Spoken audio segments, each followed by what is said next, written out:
জনিত আত্মপ্রবঞ্চনার প্রায়শ্চিত্ত অবশ্যই আমাদের করতে হবে। আমিও আমার সরকার এবং গণতান্ত্রিক শাসনতন্ত্রের অধীনে নির্বাচিত সংসদ নির্ভেজাল পার্লামেন্টারি গণতন্ত্রে বিশ্বাসী। আমরা আরো বিশ্বাস করি যে দেশবাসী গণতন্ত্র চান এবং গণতান্ত্রিক মূল্যবোধের মাধ্যমে বেআইনি অস্ত্রধারী দুর্নীতিবাজ ও গণতান্ত্রিক শক্তির মোকাবিলা করতে তারা সম্পূর্ণ সমর্থ।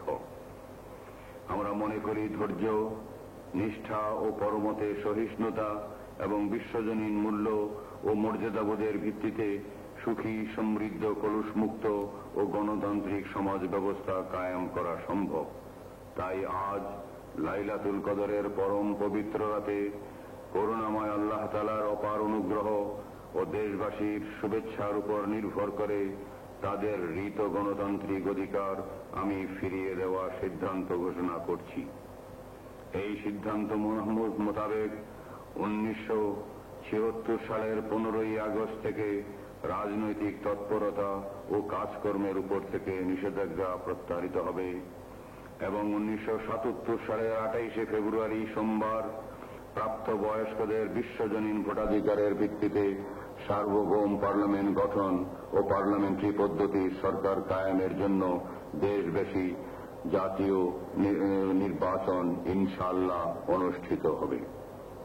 নির্বাচন সংক্রান্ত বিধিবিধান প্রণয়ন এবং আনুষঙ্গিক ব্যবস্থাদি সম্পন্ন করার ব্যাপারে আজ থেকে রাজনৈতিক তৎপরতা শুরু হওয়ার সময় অর্থাৎ 15ই আগস্ট 1976 সাল এবং 1977 সালের 28শে ফেব্রুয়ারি নির্বাচন অনুষ্ঠানের দিন পর্যন্ত প্রয়োজনের তুলনায় সময় কম।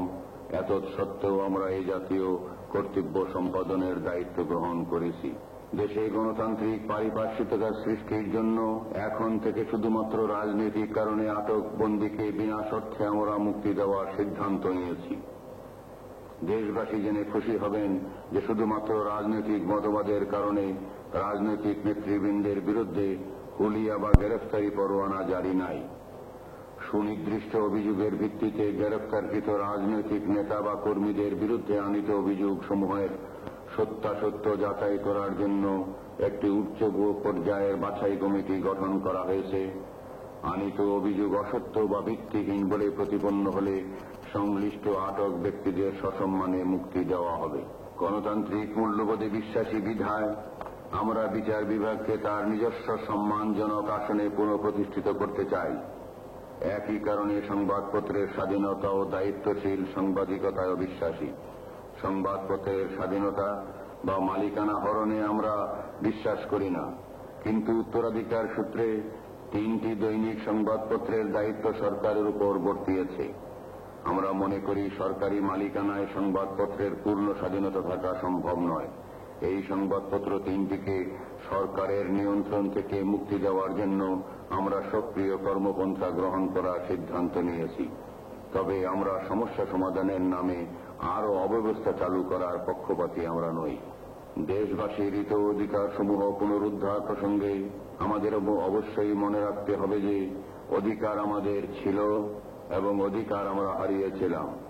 যেসব ক্রিয়াকাণ্ডের স্রোতধারা আমাদেরকে অধিকারের পরিমণ্ডল থেকে ভাসিয়ে নিয়ে বঞ্চনার মহাসাগরে নিক্ষেপ করেছিল, সেই সব ক্রিয়াকাণ্ডের নায়কেরা এবং তাদের অনুসারীরা সমাজে আজও বিরাজমান।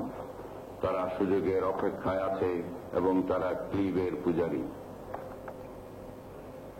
অস্ত্র এবং গণতন্ত্র একসঙ্গে যায় না।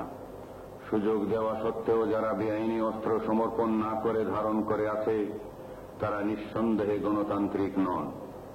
যারা বেআইনি অস্ত্রধারী তাদের হাতে গণজীবনের শান্তি বিপন্ন।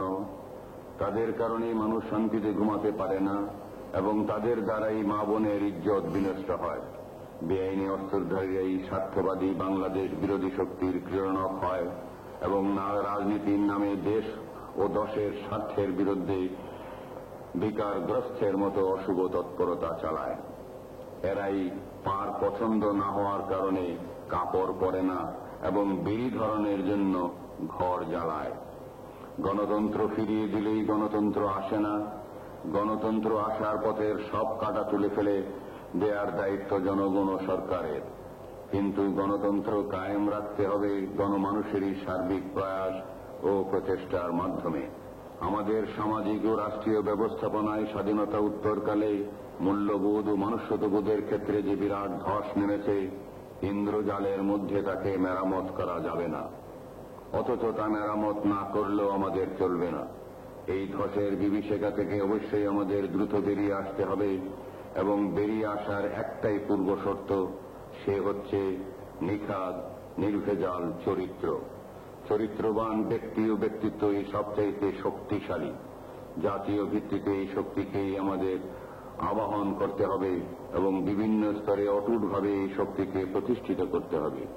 এই মহাপ্রয়াসে অধৈর্য বা অসহনশীল হলে অভীষ্ট লক্ষ্যে পৌঁছা সম্ভব নয়। আমাদের অনেকেই স্বভাবত বিরুদ্ধবাদী এবং হুজুগে ও গুজবে মাতি। তাদের মতবাদের সম্পর্কে মন্তব্য নিষ্প্রয়োজন, কিন্তু নাকের পরিবর্তে আমরা যেন নরুন নিয়ে আত্মপ্রবঞ্চনা না করি।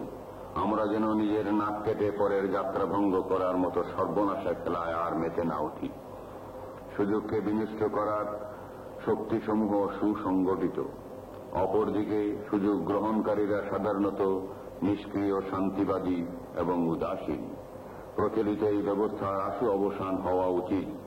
যুক্তিবাদী মন ও মানসিকতা নিয়ে এবং ঘোড়ার আগে গাড়ি জোড়ার প্রবণতা পরিহার করে সুন্দর, সুবন, মননশীল ও কলুষহীন ভবিষ্যতের দৃঢ় বুনিয়াদ পত্তনের জন্য আমি সবিনয়ে বাংলাদেশের সবাইয়ের কাছে আবেদন জানাচ্ছি। 1971 সালে আমরা যে স্বাধিকার অর্জন করেছি, যে স্বাধিকারকে স্বাধীনতায় রূপান্তরিত করার ব্যাপারে ব্যর্থতার জন্য অতীতের উপর দোষারোপ করে ফায়দা হবে না। আমাদের ভাগ্য আল্লাহর উপর নির্ভর করে আমাদেরকেই নিয়ন্ত্রণ করতে হবে। সমৃদ্ধি লাভের ক্ষেত্রে সংক্ষিপ্ততম কোনো পথ নাই। নিজের সম্পদ ও পেশী শক্তির উপর নির্ভর করে দৃঢ় মনোভাবের সঙ্গে কঠোর পরিশ্রম করার মধ্যেই সমৃদ্ধের চাবি লুকানো। দেশের জন্য স্বনির্ভর অর্থনীতি অবশ্যই গড়ে তুলতে হবে, নিজেরা বাঁচার এবং বিশ্ব দরবারে মাথা উঁচিয়ে দাঁড়াবার তাগিদে।